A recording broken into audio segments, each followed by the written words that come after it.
Saturday, March 28th, 2020.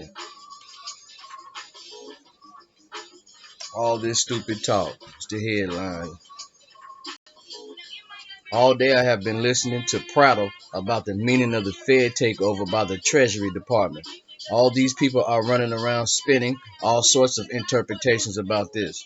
One group is sure it's the work of the evil New York Wall Street Jews. Another group is lauding and praising Trump as if he accomplished a miracle. Still more groups are evenly split, with some saying it's the end of the world and the rest saying it's the beginning of a new world. Listen to what your granny is telling you. The Fed can't buy anything that isn't guaranteed by the government. The government that was pretended to be in the civilian government of this country and never really was organized as a commercial corporation that violated its charter. It is in Chapter 7, involuntary bankruptcy liquidation as a result. Okay?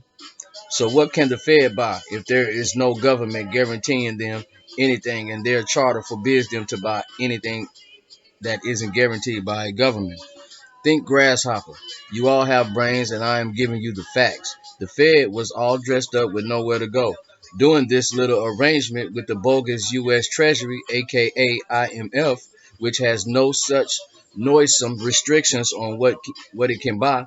Lets the IMF take the risk and do the deals while the Fed washes its pretty hands off responsibility for impersonating and mischaracterizing and defrauding millions of Americans. All those SPVs you are hearing about and invest in new SPVs. Oh, yeah. Now the U.S. Treasury, IMF, would take the rap for that, and the Fed would just provide the grease to create a whole new generation of special purpose vehicles, new styles of names for me and you, used to defraud and racketeer against Americans. When Obama changed the special purpose vehicles from name styles like John Michael Doe to new special purpose vehicles with name style like this, John M. Doe, the banks got the TARP bailout for free, all funded on your backs and your public utility assets. So now, what do you think the vermin are doing? They are trying to buy up your land estates and mineral resources at fire scale prices, based on the false idea that you abandon your natural birthright estate as an American. And they are using your own assets to do it. Yep, that's right. They are using your credit secured by your assets to buy themselves a first position priority creditor interest in your estate at your expense. And the only ones out here on the field carrying your torch and standing for you, the United States of America, the members of your state assembly, which you stupidly haven't joined. Heck, you haven't even recorded your proper political status, have you? You haven't done one thing to protect yourself and your families from being utterly, totally ripped off, have you?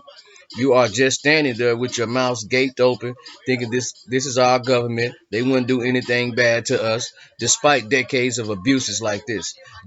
Despite decades of proof otherwise.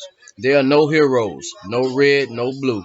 There's just a whole lot of sanctimonious liars and crooks that you have failed to shut down and deal with. The Fed is the bank for the territorial pigs, and the IMF is the bank for the municipal pigs. And you folks are playing the part of, of the trough in all of this. Can anyone shout fraud? Bank crime in progress. Fraud in progress. Red alert. More fraud incoming. American states and people protest Fed and IMF collusion and conspiracy against the constitutions and the people of this country.